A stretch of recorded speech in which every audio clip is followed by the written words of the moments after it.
ஓம் சாய்ராம். என் அன்பு செல்லமே, என்னுடைய அழகான தங்கமே, வாழ்க்கையில் தெய்வங்களானவர்கள் யாருடைய வீட்டுக்காவது எப்பொழுதாவது தான் வருவார்கள். ஆனால் அது மட்டும் தெரிந்து விட்டது என்றால் அந்த தெய்வத்தை தொடர்ந்து வழிபாடு செய்ய வேண்டும். அதை விட்டுவிட்டு அந்த தெய்வத்தை வந்திருக்கிறார்கள் என்று தெரிந்தாலும் அதை கண்டுகொள்ளாமல் இருக்கும் பொழுது தெய்வமானது நிச்சயமாக அந்த இடத்தை விட்டு நகர்ந்து செல்லத்தான் நினைக்கும். நானே சொல்கிறேனே, என்னுடைய பிள்ளைகள் என்னை அன்பாக கூப்பிடுகிறார்கள் என்றால் அவர்கள் தொடர்ந்து என்னை அந்த வீட்டில் வணங்கினால் மட்டும்தான் அங்கு என்னால் இருக்க முடியும். அப்பொழுதுதான் என்னுடைய சக்திகளை அங்கு நான் உபயோகப்படுத்தவே முடியும். என்னை வணங்காமல் இருந்தால் நான் ஏன் இங்கு இருக்க வேண்டும்? நீயே சொல் பார்க்கலாம். தங்கமே, அதே போலத்தான் உன்னுடைய வீட்டை தேடி நீ கோவிலுக்கு போகும் பொழுது ஒரு தெய்வத்தை கூப்பிட்டாய். அதை நம்பி ஒரு தெய்வம் உன் பின்னடியே நீ கோவிலுக்கு போனாய், பின்னடியே உன்னுடைய வீட்டிற்கு வந்துவிட்டது ஒரு தெய்வம். அந்த தெய்வம் யார் என்று நான் சொல்கிறேன். அதை நான் உனக்கு விளக்கமாக யார் என்னவென்று சொல்கிறேன். இப்பொழுதுக்கு காதில் வாங்கு. தங்கமே, நீ ஒரு கோவிலுக்கு போகும் பொழுது அந்த கோவிலில் போயிட்டு திரும்ப வரும் பொழுது அந்த தெய்வத்தை பார்த்து என்னோடே வந்து விடு என்று நீ சொன்னாய். அது இப்பொழுதாவது யார் என்று ஞாபகம் வருகிறதா? சொல்கிறேன். அந்த தெய்வமானது தன்னுடைய பிள்ளை கூப்பிடுகிறது என்று உன்னோடே வந்து விட்டது. ஆனால் அந்த தெய்வத்தை நீ கூப்பிட்டதோடு சரி, அந்த தெய்வம் வந்ததோடு சரி, திருப்ப அந்த தெய்வத்திற்காக எந்த ஒரு பூஜையும் செய்யவில்லை, எதுவும் செய்யவில்லை.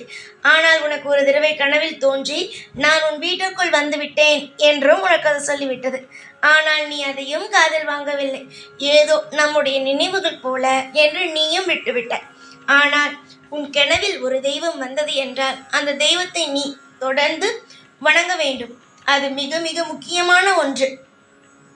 ஆனால் நீ அதையெல்லாம் விட்டுவிட்டு ஒரு தெய்வம் உனக்கு துணையாக இருக்கிறேன் என்று கனவில் சொல்லியும் நீ வணங்கவில்லை என்றால் அந்த தெய்வம் என்ன செய்யும் சொல் பார்க்கலாம்?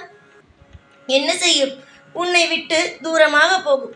கூப்பிட்டால் வந்தேன், ஆனால் நம்மை மதிக்கவில்லையே என்று அது அடுத்தடுத்து நகர்ந்து செல்லத்தான் ஆரம்பிக்கும். அதே போலத்தான் நீ கூப்பிட்டாய் என்று வந்த தெய்வத்தை நீ வணங்கவில்லை. புரிகிறதா தங்கமே? தெய்வங்களை கூப்பிட்டால் அதை நீ வணங்க வேண்டும். அதை கூப்பிடுவதோடு இருக்கக்கூடாது. தங்கமே, வாழ்வில் நீ அதிகமான கஷ்டத்தையும் இன்னல்களையும் சந்தித்து கொண்டே இருக்கிறாய்.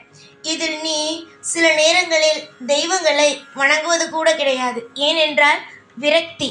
என்னடா, நாம் இவ்வளவு தெய்வத்தை வணங்குகிறோமே, ஆனால் தெய்வங்களை உதவி செய்யவில்லையே என்ற ஒரு விரக்தி எல்லோருக்கும் இருக்கக்கூடிய ஒன்றுதான்.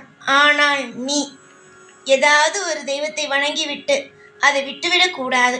ஒரு தெய்வத்தை வணங்குகிறாயா, அந்த தெய்வம் ஒன்றுமே செய்யவில்லையா, அதோடு விடுவது, அப்படியெல்லாம் செய்யக்கூடாது. ஒரு தெய்வத்தை வணங்க ஆரம்பித்தாய் என்றால் தொடர்ந்து வணங்க வேண்டும். எடுத்த உடனேயே எந்த தெய்வமும் யாருக்கும் உதவி செய்யாது. பல சோதனைகளை கொடுத்துதான் செய்யும். ஏன் என்னை வணங்குகிறாய்? உனக்கு எத்தனை சோதனைகளை கொடுத்தேன். ஆனாலும் இன்று வரைக்கும் நீ என்னோடு தானே இருக்கிறாய், என்னுடைய பிள்ளையாகத்தானே இருக்கிறாய். நீ யாரை தெரியுமா வணங்கினாய்? மாரியம்மனை. மாரியம்மன் கோவிலுக்கு சென்று வரும் பொழுதும் அந்த மாரியம்மனிடம் என் வீட்டிற்கே வந்து விடுங்கள், என் வீட்டிற்கு வாருங்கள், நான் இப்பொழுது வீட்டுக்குத்தான் போகிறேன், என்னோடே வந்து விடுங்கள் என்று சொல்லிவிட்டுத்தான் வந்தாள். அந்த மாரியம்மனும் உன்னோடே வந்து விட்டது. ஆனால் நீ மாரியம்மனை வணங்குவாய். ஆனால் வீட்டில் அந்த அம்மாவை ஒரு முறை கூட நீ கூப்பிட்டது கிடையாது. தங்கமே, ஒன்றுமே அல்ல, கையெடுத்து கூப்பிட்டு அம்மா வாருங்கள், எனக்கான உதவியை செய்யுங்கள் என்றால் அந்த ஆதிபராசக்தி நிச்சயமாக கருணை உள்ளம் படைத்தவள் உன் வீட்டுக்கு வருவாள். எல்லா தெய்வமும் எப்பொழுது பிள்ளைகளுக்கு உதவ வேண்டும் என்றுதான் காத்திருக்கிறோம். காரணம், நீங்கள் தான் எங்களுடைய பிள்ளைகள். இந்த உலகத்தில் படைத்து விட்டால் உங்களுக்கு ஒரு அப்பா அம்மாவை கொடுத்திருக்கிறோமே தவிர, ஆனால் நாங்கள் தான் உங்களுக்கு முதல் அப்பா அம்மா எல்லாமே. புரிகிறதா? நம்பிக்கையோடு உன்னுடைய வாழ்வில் நீ என்னை எந்த அளவுக்கு நம்புகிறாயோ அதே அளவுக்கு அனைத்து தெய்வங்களையும் நீ நம்பு. உன்னுடைய வாழ்க்கையில் இருக்கும் ஒவ்வொரு விஷயத்தையும் கட்டாயமாக நீ கஷ்டப்படும் ஒவ்வொரு காலத்திலும் இருக்கும் ஒவ்வொரு விஷயத்தையும் நான் எடுப்பேன். நீ கவலைப்பட்டு கொண்டு இருக்கும் ஒவ்வொரு விஷயமும் நீ இப்பொழுது நினைக்கிறாய், நாம் கவலைப்படுகிறோமே, இதெல்லாம் இப்படி நடக்கிறதே அப்படி நடக்கிறதே என்று. கவலைப்பட வேண்டிய அவசியமல்ல. மாரியம்மனை வணங்கு. அந்த ஆதிபரா சக்தியை நீ வணங்கு. நிச்சயமாக உன் வாழ்க்கையில் இருக்கும் தடைகளை நீக்கி எல்லா விதமான விஷயங்களையும் அந்த அம்மா உனக்கு செய்வாள். நான் உனக்கு எந்த அளவுக்கு உதவிகளை செய்கிறேனோ அதே மாதிரி அந்த அம்மாவும் உதவி செய்வாள். நான் ஒரு முறை உனக்கு சொல்லிவிட்டேன் என்றால் அதை நீ எதற்கும் கவலைப்படாதே. நிச்சயமாக உன் வாழ்க்கையில் ஒரு மாற்றம் கிடைக்கும். நம்பிக்கையோடு இரு. உன்னை விட்டு எந்த தெய்வமும் போகாது. கையெடுத்து அம்மா வாருங்கள் என்று மட்டும் கூப்பிடு. நிச்சயமாக அந்த ஆதிபராசக்தி உன்னை தேடி வருவார். எல்லா தெய்வமும் உனக்கான உதவிகளை செய்யும். காலப்போக்கில் உனக்கு கிடைக்க ஆரம்பிக்கும்.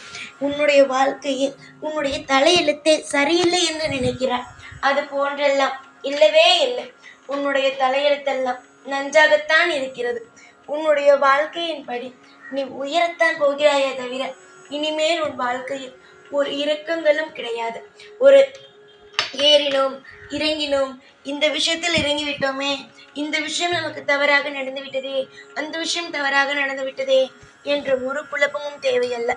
ஏனென்றால் எல்லாமே உனக்கு பிடித்த மாதிரியான விஷயங்கள் தான் நடக்கப் போகிறது. எத்தனையோ நபர்களிடம் நீயும் பேசி பழகி இருப்பாய். ஆனால் சிலரிடம் மட்டும்தான் உனக்கு பிடிக்கும். எல்லாரையும் பிடிக்காது. காரணம், உனக்கு பிடித்தது போல அவர்கள் தான் இருப்பார்கள்.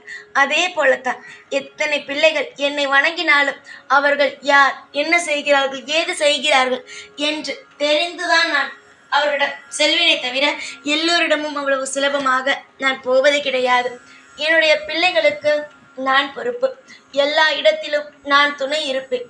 காலம் முழுவதும் உனக்கு ஒவ்வொரு இடத்திலும் பாதுகாப்பு கொடுத்து, ஒவ்வொரு இடத்திலும் அற்புதமான விஷயங்களை கொடுத்து வாழ வைப்பேனே தவிர ஒரு நாளும் உன்னை வாழ்க்கையில் வீணாக ஒரு விஷயத்தை கூட செய்ய அனுமதிக்கவே மாட்டேன். இன்றைய நாள் மோசமாக இருந்தால் நாளைய நாள் மிகப்பெரிய வெற்றியாக கூட மாறும். அதனால் எதையுமே இன்று இப்படி நடக்கிறதே என்று எதையும் தீர்மானித்து விட வேண்டாம். உடல்நிலையை பார்த்துக்கொள். உடலை எப்பொழுதும் அமைதியாக வைத்துக்கொள். சீரும் சிறப்புமாக உன்னுடைய வாழ்க்கையில் ஒவ்வொரு நாளும் அமைந்துவிடும். ஏகப்பட்ட விஷயங்கள் நடந்தது உன் வாழ்க்கையில். இனிமேல் அது போன்ற எந்த ஒரு தவறான விஷயங்களும் நடக்காமல், எந்த ஒரு தவறான விஷயங்களிலும் நீ மாட்டிக்கொள்ளாமல் உன்னை நான் நிச்சயமாக ஒரு நல்ல அப்பாவாக இருந்து என்னென்ன கடமைகளை செய்ய வேண்டுமோ அனைத்தையும் செய்வேன். இதுவரைக்கும் அப்படித்தான் செய்தேன். இனிமேலும் அப்படித்தான் நான் செய்ய போகிறேன். யோசிக்காதே. தவறாக எதுவும் நடக்காது. நான் நடக்கவும் விடமாட்டேன். இந்த சாய் மீது நம்பிக்கை இருந்தால், தெய்வங்கள் மீது நம்பிக்கை இருந்தால் ஒவ்வொரு நாளும் நீ நல்லா இருப்போம். தெய்வம் நம்மை கரை சேர்க்கும் என்று நம்பு. நம்பிக்கைதான் வாழ்க்கை. திடீரென்று மழை வரும், திடீரென்று வெயில் அடிக்கும். இது மாற்றி மாற்றி வரத்தான் செய்யும். அதே போலத்தான் சந்தோஷம். ஒரு நாள் ஒரு நாள் சந்தோஷமாக இருக்கும், ஒரு நாள் கஷ்டமாக இருக்கும். அதனால் எதையும் நினைத்து கவலைப்படக்கூடாது. எல்லாவற்றிலும் வாழத்தான் வேண்டும். உன்னை விட்டு போக வேண்டும் என்று நினைத்த தெய்வத்தை கையெடுத்து கூப்பிட்டு வணங்கு. நிச்சயமாக ஒரு நல்ல மாற்றம் கிடைக்கும். எப்பொழுதும் எல்லா நாளும் உன் கூடவே இருப்பேன். இந்த சாய்நாத். ஓம் சாய்ராம்.